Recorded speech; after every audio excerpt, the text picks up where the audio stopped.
Fala, advogado, tudo certo? Meu nome é Edmilson, sou advogado trabalhista há 10 anos aqui, a gente só fala sobre prática trabalhista.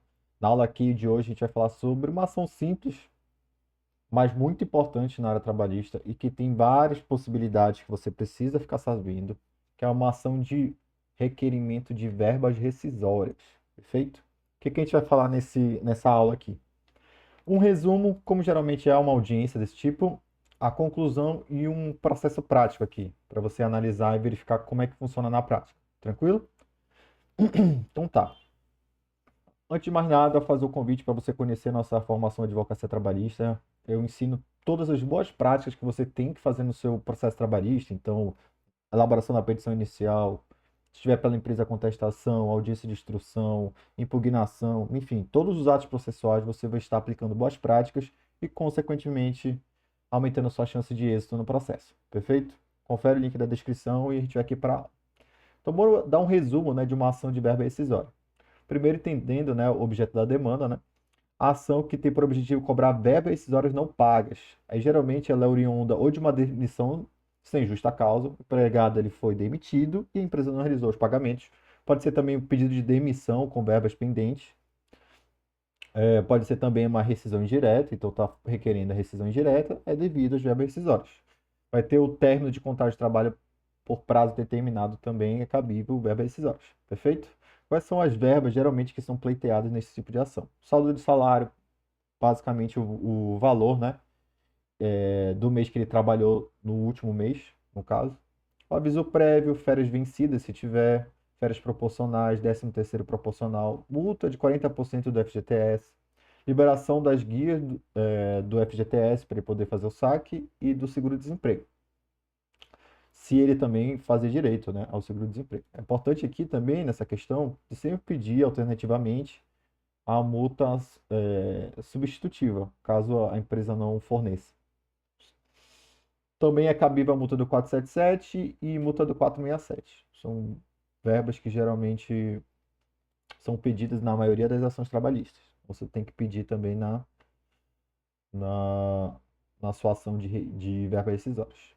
Como funciona geralmente esse tipo de ação? É uma ação puramente documental. O ônus é da empresa se a ação for simples. A empresa está contratado ele foi demitido e ele não recebeu as verbas. Fica puramente documental. Ou a empresa pagou ou a empresa não pagou. Obviamente, dependendo do caso, dependendo da situação, da variação do tipo de ação de verbas rescisórias, vai ter uma instrução que pode ser mais tranquila ou mais pesada, dependendo do caso. Imagine que você esteja requerendo uma rescisão indireta. Aí vai ser uma ação com bastante complexidade, a depender da alegação da rescisão direta. Aí, por exemplo, uma rescisão indireta por não depósito do FGTS. Também seria somente documental. Tranquilo?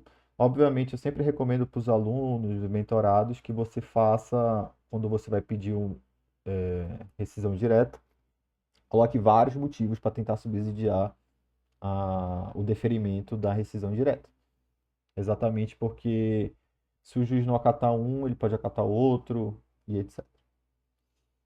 Vamos aqui para uma conclusão rápida, né? Se a empresa, então, né? Qual é a conclusão desse tipo de ação?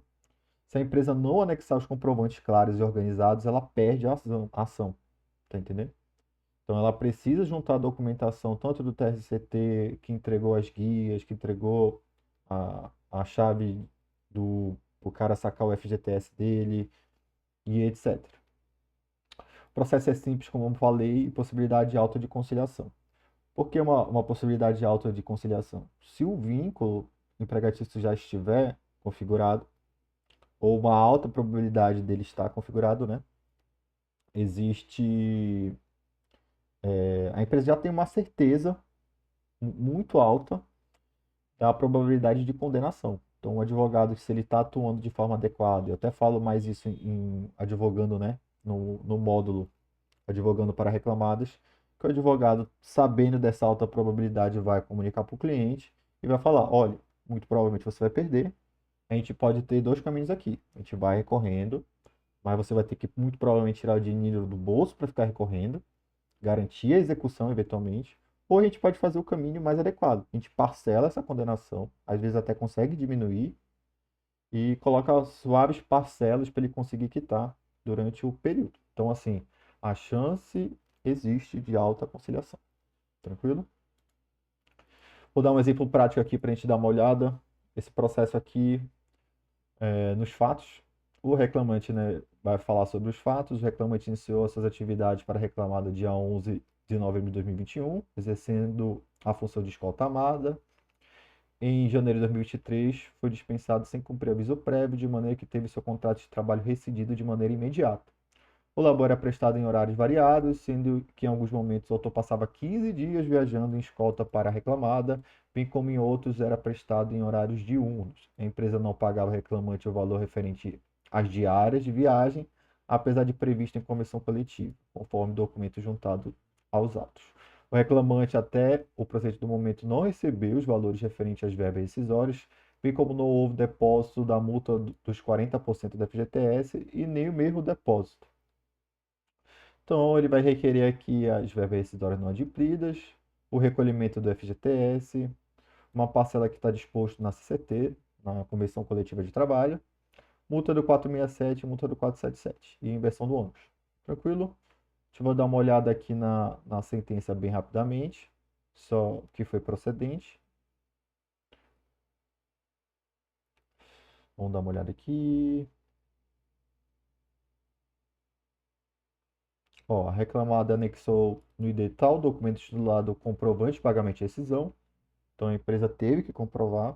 Tratando-se de recibo assinado pelo reclamante, datado em janeiro de 2023, no qual ele atesta que recebeu R$ 8.847,14 em espécie a seu próprio requerimento, por estar em possibilidade de fazê-lo diretamente em sua conta. Então é por isso que é importante a empresa estar bem subsidiada nesse tipo de ação. Ela tem total ônus de provar tudo. Aí teve a questão da manifestação que ele se limitou a dizer que não reconhece a assinatura. Ao contrário, o advogado do autor presente na audiência de encerramento não demonstrou interesse em produção de outras provas, ao menos protestou contra o encerramento da instrução processual. Nesse sentido, a declaração de encerramento de instrução processual possui eficácia preclusiva, etc, etc. Sendo assim, reputo quitado o valor de R$ 8.887,75, julgando improcedente pedido correspondente. Vai ter aqui a condenação sobre as demais parcelas, né? Recolhimento do FGTS, multa de 40%, mais. Aí vem falando sobre as outras parcelas. Como você verifica, uma ação de verbas rescisórias ela pode ser muito simples, mas cada caso tem uma sua peculiaridade. É importante o advogado atuar de forma adequada nesse tipo de ação para não gerar prejuízo para o seu cliente. Ainda mais que se trata de verbas que muitas têm uma probabilidade muito alta de procedência na ação. Se você tiver dúvidas e quiser se profissionalizar na área, confere o link da descrição, que lá na formação eu tiro dúvidas de todos os alunos, independente de horário, sempre que eu estou disponível, eu faço questão de auxiliar todo mundo. Basicamente é isso, valeu e falou!